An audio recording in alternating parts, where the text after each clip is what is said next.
한 주간 동안 평안하셨습니까? 이제 오늘부터 우리 마가복음 연구를 네 번에 걸쳐서 함께 공부하려고 합니다. 오늘 첫 번째 시간으로 여러분들에게 나눠드린 자료를 참고하시면서 함께 공부하도록 하겠습니다. 자료 가지고 계시죠? 함께 보시겠습니다. 마가복음 연구 1. 마가복음은 최초의 복음서입니다. 마태, 마가, 누가, 요한복음 가운데 최초의 복음서죠. 자료를 읽으면서 설명하겠습니다. 어거스틴을 포함하여 초대교회 교부들로부터 20세기 초까지, 즉 성서 비평학자들의 자료설이 등장하기까지 기독교의 정통 견해는 복음서 가운데 우리 지금 정경으로 기록된 대로 마태복음이 제일 먼저 있죠. 그래서 마태복음을 가장 먼저 쓰여졌고 또 가장 완전한 모습을 갖춘 복음서라고 믿었던 겁니다. 그래서 성서 비평학이다라고 하는 이야기를 간략하게 말씀을 드리겠습니다. 이 성서 비평학이라고 하는 것은 이 성경을 다른 문학 작품처럼 한 개의 문헌으로 보는 겁니다. 그래서 이제 연구를 시작하죠. 그래서 육하 원칙을 적용해서 그 성서가 본문이 역사적 배경이 뭐냐, 또 저자가 사용한 자료가 어떤 것이냐, 또는 그 저자의 의도는 무엇이냐, 또 편집은 어떤 구조로 되어 있느냐라고 하는 것들을 통하여서 알아보는 겁니다. 이것은 우리 성경의 정경의 그런 의미를 또 권위를 무시하는 것은 결코 아닙니다. 오히려 정경으로서의 의미와 권위를 더욱더 알고자 연구하는 그와 같은 연구 분야입니다. 여기에는 이제 자료 비평 또는 본문 비평, 또 양식 비평, 그다음에 이제 편집 비평, 또 뭐 구조 비평 또는 문헌 비평 등 다양한 방법들을 가지고 있습니다. 이 성서학자들이 이제 처음 했던 것들이 자료설입니다. 칼 로그만의 두 자료설 또는 B.H. 스트레이트의 네 자료설. 이거는 뭐냐면 마가복음이 로마는 두 개의 자료가 있었다. 즉 마가복음이라고 하는 자료와 마가의 특별한 자료와 예수님의 라고 하는 큐 자료로 구성됐다라고 하는 것이 로흐만의 주장이었고요. 거기 더 나가서 이제 B.H. 스트레이터가 이 두 자료 외에 마태는 마태의 특별한 자료, 누가는 누가의 자기만의 특별한 자료, 이 네 개로 구성되었다라고 하는 것이 소위 공간복음을 연구한 성서 비평학자들의 내용이었죠. 이제 그런 얘기입니다. 그 성서 비평학자들이 등장하기까지 20세기 초까지는 마태복음이 제일 처음에 쓰여졌고 완전한 복음서다라고 믿었다라고 하는 그런 얘기입니다. 계속되겠습니다. 따라서 마가복음은 마태복음의 축소판이라고 믿었고요. 또 누가복음은 마태복음과 마가복음을 종합해서 부연 설명한 것이라고 생각했고요. 요한복음은 그것을 더 발전시킨 것으로 여겼던 겁니다. 그러나 오늘날 마가복음이 최초의 복음서라고 하는 것에는 개신교와 카톨릭을 막론하고 이의를 다는 사람은 없습니다. 이것이 기독교의 정설입니다. 마가복음이 첫 번째 복음서입니다. 그래서 원래 공부를 마가복음부터 하고 그다음에 마태, 누가, 요한 이렇게 공부를 해야 할 텐데 우리는 베델 교재에 따라서 공부하다 보니까 마태복음을 제일 처음에 공부했고요. 지난번에는 요한복음을 했고 오늘 이제 마가복음을 공부하게 된 겁니다.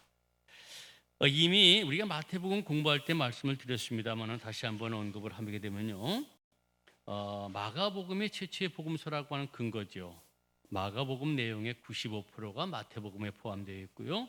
65%가 누가복음에 수록되어 있습니다. 이 마가복음 662절 가운데 609절이 마태복음에 또 357절이 누가복음에 수록되어 있고 마가복음의 30절만이 두 복음서에서 발견되지 않습니다. 근데 사실 이렇게 이야기하는 것 자체도 옳은 것은 아닙니다. 왜냐하면은 마가복음은 자료에 따라 맨 마지막 16장의 크기가 다릅니다. 우리가 가지고 있는 성경 한번 보십시오. 여러분 마가복음 16장 한번 펼쳐봐 주시기 바랍니다. 우리가 가지고 있는 성경에는 마가복음은 16장 20절로 끝나게 되죠. 그렇죠? 16장 20절로 끝나게 됩니다. 그러나 16장 9절 한번 보십시오. 9절 보시면은 큰 괄호 안에 묶여져 있죠. 어디까지? 20절까지 묶여져 있습니다. 오늘 사본에는 이것이 없는 사본이 있다라고 하는 얘기입니다. 그것만이 또 안 있습니다. 다른 성경에는 21절과 22절까지 되어 있습니다. 두 절이 더 있어요. 이것이 우리가 이제 신교와 구교가 합쳐서 번역했다라고 하는 공동 번역에는 16장 22절까지 있는 사본을 따라서 좀 더 긴 두 절이 더 있는 성경이 되어지고 있습니다. 그래서 몇 절이 어디에 포함됐고 몇 절이 어디에 포함됐다라고 하는 얘기는 어떤 사본을 중심으로 하느냐에 따라서 차이가 있다라고 하는 말씀을 드리고 넘어가겠습니다. 또 이제 그 근거라고 하는 얘기 속에 계속되겠습니다. 마가복음의 헬라어 단어가 마태복음과 누가복음에 그대로 등장하죠. 특별히 마태복음과 누가복음의 사건의 순서가 마가복음을 따르고 있다라고 하는 이야기입니다. 또한 세 복음서 가운데 마가복음이 가장 짧다라고 하는 점도 최초의 복음서가 마가복음임을 나타내는 근거가 되게 됩니다. 즉 마태와 누가복음이 이 짧은 복음서를 이용해서 자신들의 특별한 자료, BH 스트레이트의 얘기를 의하면은 마태복음의 특별한 M 자료, 그 다음에 누가복음의 특별한 L 자료를 가지고 더 확대시켰다라고 보는 것이 자연스럽다라고 하는 얘기죠. 마가복음이 두 복음서의 중요한 예수님의 설교, 예를 들어서 마태복음의 5장 7장의 산상 설교 등, 또 비유, 마태복음의 25장의 열처조 비유, 탈란트 비유, 또 누가복음 15장의 잃은 양 비유, 잃은 드라크마 비유, 잃은 둘째 아들의 비유 등 이런 것들을 생략하기로 보기에는 어렵다. 오히려 마태와 누가가 짧은 마가복음에다가 그런 것들을 더 첨가했다라고 보는 것이 오히려 합리적이지 않겠나라고 하는 이야기입니다. 이런 차원에서 마가복음은 최초의 복음서다라고 하는 말씀입니다. 두 번째로 이제 우리 살펴볼 것은 이야기로서의 복음서입니다. 우리 누가복음 1장 1절부터 한번 좀 보겠습니다. 먼저 참고를 위하여서 누가복음 1장 1절부터 좀 제가 읽겠습니다. 1장 1절 우리 중에 이루어진 사실에 대하여 처음부터 목격자와 말씀에 일꾼된 자들이 전하여 준 그대로 저술하려고 붓을 든 사람이 많은지라. 사실 우리 성경에는 1절과 2절이 이렇게 되어 있습니다만은 정확하게 헬라어를 번역하면 이렇습니다. 우리 중에 이루어진 사실에 대하여 그대로 내력을 저술하려고 붓을 든 사람이 많은지라가 1절이고요. 2절은 그것은 처음부터 목격자와 말씀의 일꾼자 된 자들이 전하여 준 것이다. 이렇게 2절이 돼야 합니다. 근데 우리는 문장을 이렇게 좀 잘 하기 위하여서 1절과 2절의 순서가 뒤집어져 있습니다. 어쨌든 누가복음 1장 1절에 의하면은 복음서의 내용은 예수 사건입니다. 그대로 내력을 저술하려고라고 하는 거예요. 사건인데 복음서 기자들은 그 예수 사건을 이야기 형태로 전한다라고 하는 겁니다. 우리 중에 이루어진 사실에 대하여 처음부터 목격자와 말씀의 일꾼된 자들이 전하여 준 그 내력을 저술하려고 붓을 든 사람이 많은지라. 여기서 우리 중에 이루어진 사실 뭡니까? 우리 중에 이루어진 사실 바로 예수 사건이에요. 그리고 전하여 준 그대로 내력을 저술하려고 붓을 든 사람에서 이 내력이라고 하는 디에게시스라고 하는 말은 이야기, 스토리, 내러티브입니다. 이야기입니다. 그 이야기를 저술하다고, 이야기를 예수 사건에 대해서 이야기를 저술한 사람이 많이 있었다 그런 얘기죠. 이게 누가의 기록자의 증언입니다. 누가복음 저자는 자신보다 먼저 예수 사건을 이야기로 엮은 사람이 있었음을 말하면서 자기도 쓰겠다라고 하는 얘기요. 이 마가복음이 그 중에 하나이며 인류에게 알려진 최초의 것이다라고 하는 겁니다. 뭐 여러 개가 있겠죠. 근데 하여간에 현재 인류가 가지고 있는 것은 마가복음이 최초의 것입니다. 이야기란 특정한 배경에서 벌어지는 여러 등장인물 사이의 사건을 각기 따로따로 분리해서 나열하지 않고 전체 짜임새 안에 긴밀하게 연결시키죠. 여러분들 연속극 보잖아요. 연속극도 마찬가지예요. 사건을 그때 단막으로 하지 않고 길게 여러 가지 사건을 연속적으로 그렇게 연결시켜서 우리에게 드라마로 보여주는 겁니다. 이 전체 짜임새가 바로 플롯, 줄거리인데 여기에서 중요한 요소가 등장인물 사이에서 일어나는 갈등이에요. 즉 이야기는 갈등을 중심으로 전체 줄거리를 그 갈등이 어떻게 시작되느냐, 어떻게 전개되느냐, 어떤 위기가 이루어지고 또 절정에 이루어지고 그다음에 결말이 끝난다라고 하는 것으로 구성되어 있어요. 드라마가 그래요. 갈등이 없으면 재미가 아무것도 없어요. 갈등이 있는 것이 이야기 사건의 중심이에요. 이것이 어떻게 전개되고 어떻게 마지막까지 가느냐, 이게 이제 뭐 주말 연속극이라든지 뭐 그렇게 진행되어지는 겁니다. 이 발단에서는요, 등장인물과 사건의 배경이 소개되죠. 그리고 갈등의 실마리가 제시됩니다. 전개에서는 등장인물 사이에서의 갈등이 나타나고요, 위기에서는 갈등이 점점 고조되다가 절정에서는 그 갈등이 최고조에 이르고 마침내 결말에서는 그 갈등이 해소되어져 전체 사건이 마무리되어지게 됩니다. 연속극은 모두 이렇게 구성되어 있습니다. 그리고 갈등이 정말로 우리 현실에 자기에게 맞는 것이 될 때에 거기에 빠지게 됩니다. 그리고 구성을 아주 드라마틱하게 잘할 때에 그 연속극의 시청률은 올라가게 된다라고 하는 것인데, 바로 마가복음도 그와 같은 예수의 사건을 하나의 구성을 짜서 이야기로 적어놨다라고 하는 겁니다. 자, 이 마가복음을 하나의 이야기로 보려는 이유는요, 제각기 제목으로 붙여진 나누어진 여러 단락, 문단이 아닌 전체 모습으로 보고자 함입니다. 무슨 말씀인가 하니, 여러분들 마가복음을 보시면은 1장 1절부터 8절까지는 단원이 딱 잘라져 있죠. 여기는 복음을 전파하다라고 하는 제목이 달려져 있어요. 그 다음에 9절부터 11절까지는 세례를 받으시다, 또 제목이 붙여졌고 또 단어 나눠져 있어요. 이렇게 보지 않고 전체로 한번 본다는 얘기죠. 예수 사건을 전체로 보기 위함이다라고 하는 겁니다. 앞서 말씀드렸던 5단계의 그런 구성된 마가복음의 전체 모습을 한번 살펴보면은 아래와 같습니다. 자, 첫 번째 이제 발단 1장 1절부터 13절까지예요.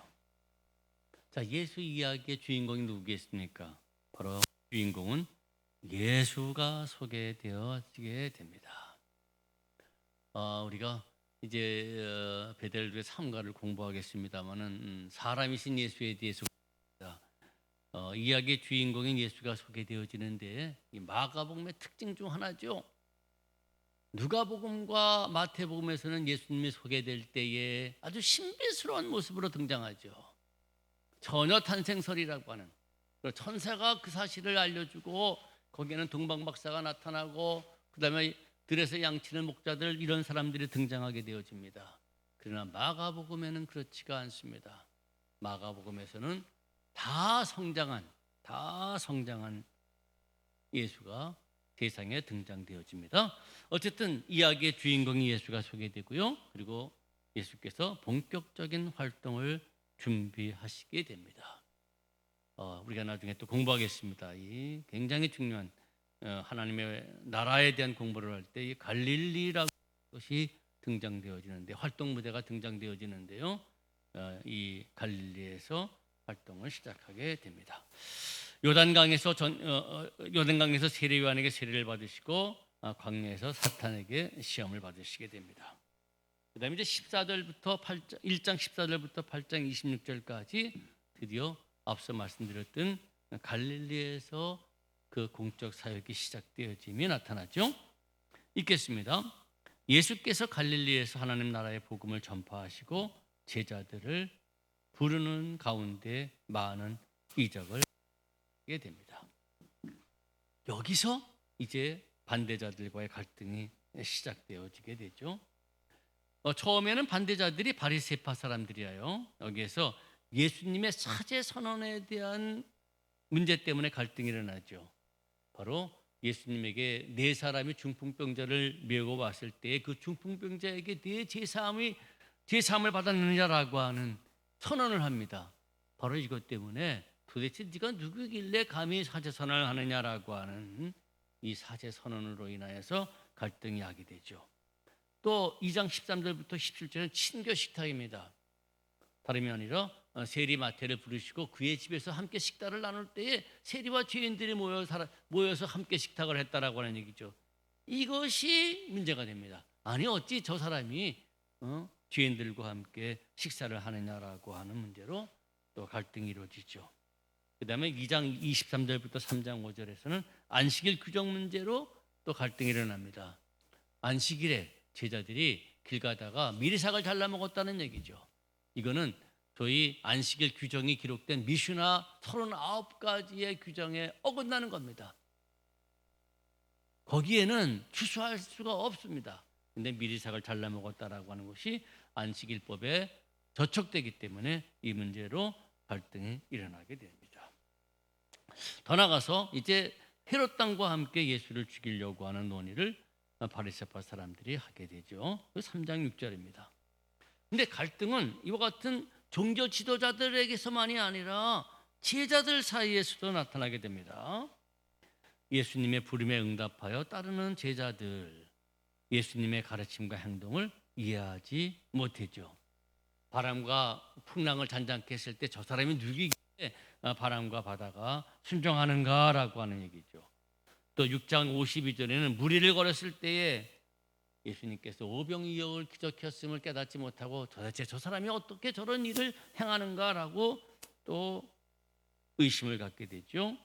8장 17절부터 21절에 보면은 예수님께서 제자들에게 야 바리새인들의 누룩을 조심하라, 헤롯 사람들의 누룩을 조심하라라고 얘기할 때에 제자들이 아니 우리가 그 예수님이 일으켰던 그런 오병이어 기적 사건 때문에 얻었던 그 빵을 가지고 오지 않아서 그렇게 얘기하시는구나라고 오해하게 되죠.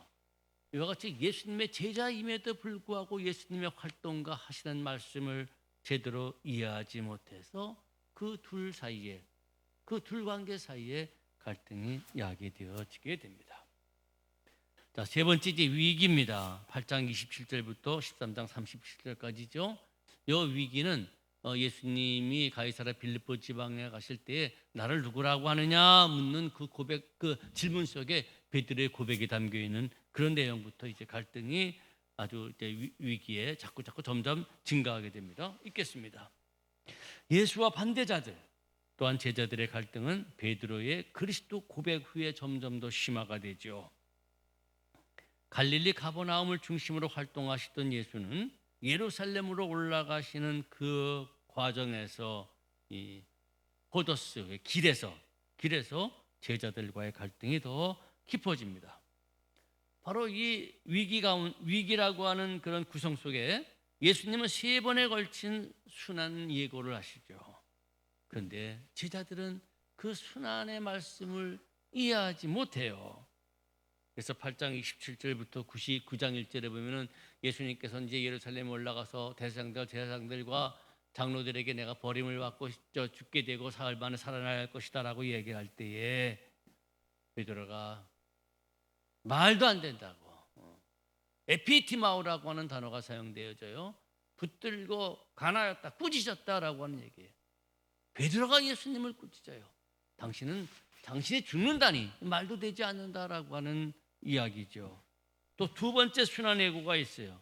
9장 30절 37절에 보면은 예수님께서 이제 다시 두 번째로 당신이 예루살렘에 올라가서 죽게 되실 것을 말씀할 때에 제자들은 예수님의 순환의 의미를 생각하지 않고 왜 지금 예루살렘에 올라가시는지를 생각하지 않고 누가 더 높으냐? 그 얘기는 뭐냐면은 이제 예루살렘에 올라가서 예수님이 어찌 되실 텐데 누가 더 높은 자리에 앉을 것이냐에 대하여서 서로 논쟁이 벌어졌던 것이죠. 세 번째 순환 예고는 10장 32절부터 45절에 대한 얘기예요. 제자들이 정치적인 메시아로 오해를 해서 야고보와 요한이 다른 제자들 몰래 찾아와서 영광의 날에 뒤에 좌우편에 앉게 해달라고 하는 얘기를 하고 이것이 제자들에게 알려져서 큰 분쟁이 나게 되어지는 이와 같이 예수님과 제자들의 갈등이 점점 고조되어지게 된다라고 하는 말입니다. 그리고 제자들만이 아닙니다. 계속 읽겠습니다. 갈릴리에서 시작된 예수님의 확장된 반대자들, 종교 지도자들이 이제는 대제사장들이 끼게 되죠. 장로들이 끼게 되죠. 그리고 사두개인들이 포함되게 됩니다. 이와 같은 사람들과의 갈등은 예루살렘에서 그들과의 논쟁을 통하여서 점점 고조되어집니다. 먼저 성전 정화에 대한 예수님의 권위의 문제입니다. 예수님께서 예루살렘 성전에 들어가셔서 돈 바꾸는 사람들, 비둘기 파는 사람들 다 뒤집어 엎었다는 얘기죠. 그럴 때에 이 종교 지도자들이 도대체 네가 무슨 권위로서 그런 일을 하느냐라고 하는 이야기입니다. 하나님께 대한 도전 아니냐라고 하는 얘기죠. 그 다음에 12장 13절부터 17절에 보면 가이사에게 바치는 세금 문제예요. 가이사에게 세금을 바치는 것이 가냐 옳으냐에 대한 문제예요. 이것은 이래도 문제고 저래도 문제예요.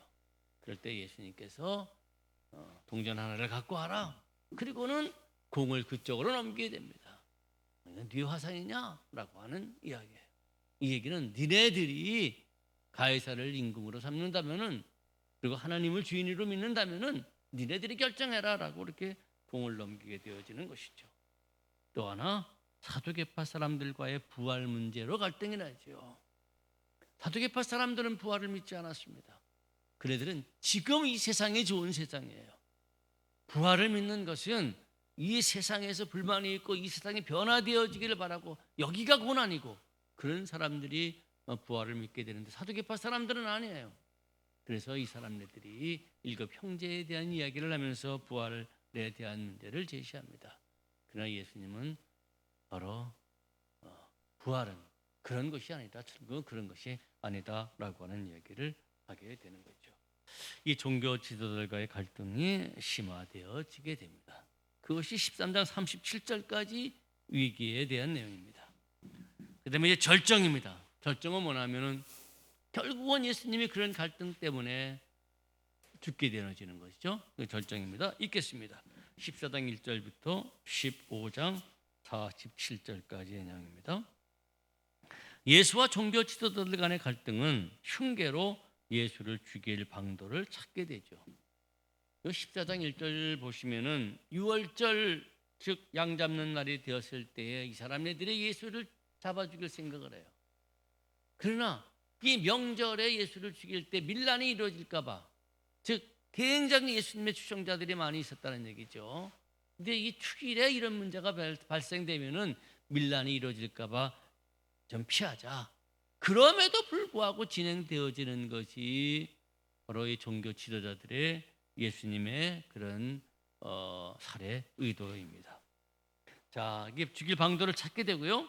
제자들과 함께 유월절 식사를 마치고 겟세마네에서 기도하셨던 예수는 종교 지도자들이 파송된 무리에게 체포되어 공회의 재판을 받으시고 빌라도에게 넘겨져 십자가에 처형되어지게 됩니다.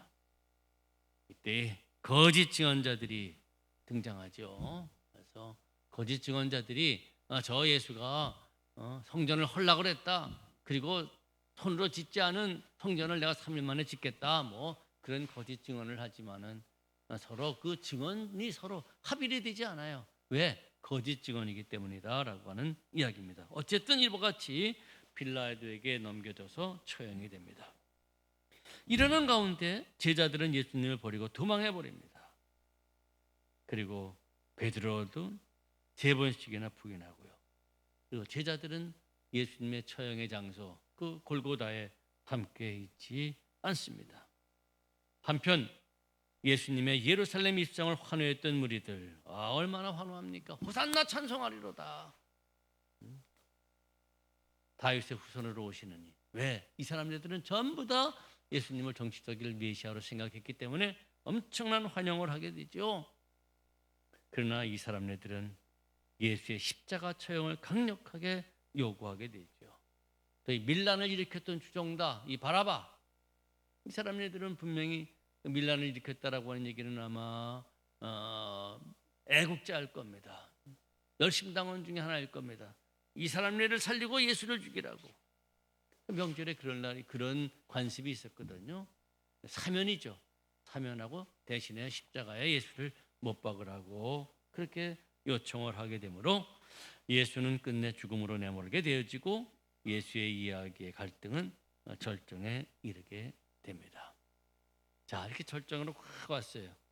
여기서 이제 결말이 아주 엄청난 역전이 이루어지게 되죠. 결말입니다. 마지막 16장 1절부터 20절까지의 얘기예요. 예수의 이야기는 그의 죽음으로 끝나지 않고 부활 사건이라고 하는 대반전이 일어나게 되죠. 예수와 갈등을 일으켰던 그의 반대자들이 승리한 것처럼 보였으나 이에 대한 하나님의 응답은 부활로 인한 예수님의 승리였던 겁니다. 부활하신 예수는 부인했던 제자들을 다시 갈릴리에 초대하면서 모든 갈등이 해소되며 문제가 마무리되어지게 됩니다.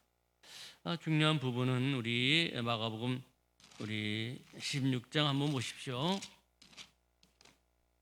16장 보시면은 앞서 말씀드렸던 것처럼 사본마다 차이가 있습니다. 16장 8절까지 끝나는 사본이 있고요. 우리가 가진 사본은 9절부터 20절까지 있고요. 어떤 사본은 21절과 22절이 더 있다고 말씀을 드렸습니다. 거기 보시면은 제가 16장 7절부터 8절을 읽겠습니다. 부활을 경험한 세 제자들, 여자들에게 이렇게 얘기를 합니다. 가서 그의 제자들과 베드로에게 이르기를 예수께서 너희보다 먼저 갈릴리로 가시나니 전에 너희에게 말씀하신 대로 너희가 거기서 배우리라 하나인지라. 여자들이 몹시 놀라 떨며 나와 무덤에서 도망하여 무서워하여 아무에게 아무 말도 하지 못하더라.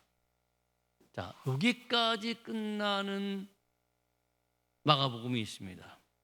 즉 예수님께서 3명의 여자들에게 제자들에게 알려라. 예수님이 부활 후에 먼저 갈릴리로 가시나니 전에 너희에게 말씀하신 대로 내가 거기서 배우리라 하라. 그렇게 얘기했다라고 하는 얘기예요. 그거를 전하라라고 하는 얘기입니다. 이게 언제 그런 말씀을 했냐면은 14장 28절로 가보세요.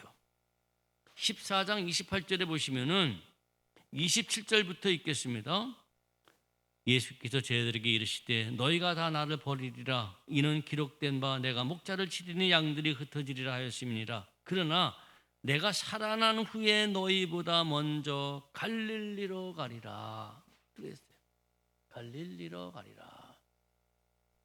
이 갈릴리라고 하는 것이 갈릴리라고 하는 것을 강조하면서 이 첫 번째 강의를 마치려고 하는 것은 마가복음에서는 갈릴리는 굉장히 중요한 것이에요.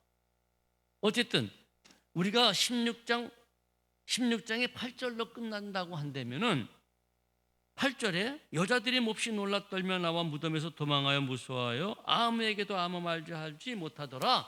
이렇게 끝남으로 말미암아 갈릴리에 먼저 부활하신 예수님이 갈릴리에 먼저 가셔서 거기서 제자들을 다시 만나겠다라고 하는 얘기가 전달되지 못한 걸로 끝나게 되는 거죠.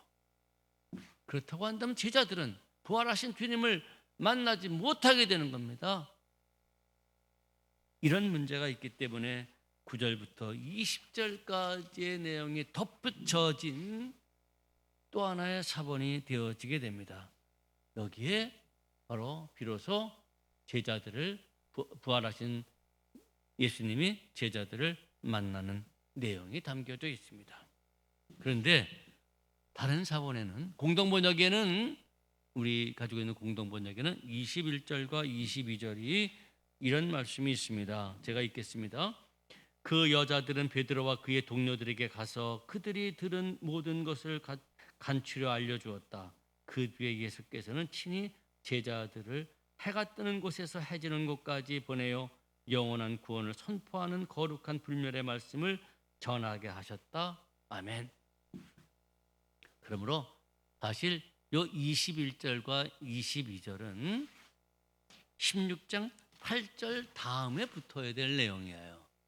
그렇죠. 내용상으로 제자들에게 여자들에게 그렇게 부탁을 했는데 제자들이 그렇게 얘기했다라고 하는 얘기인데 그거는 21절과 22절이 이 8절 다음에 붙어야 할 텐데 어떤 사본에는 20절 다음에 붙어 있어서 이 편집에 문제가 있다라고 하는 이야기를 하고 있습니다.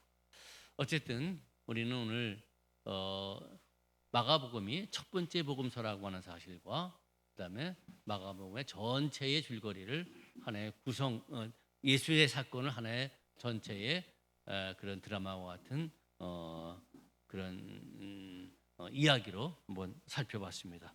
오늘 첫 번째 마가복음 시간은 여기서 마치겠습니다. 감사합니다.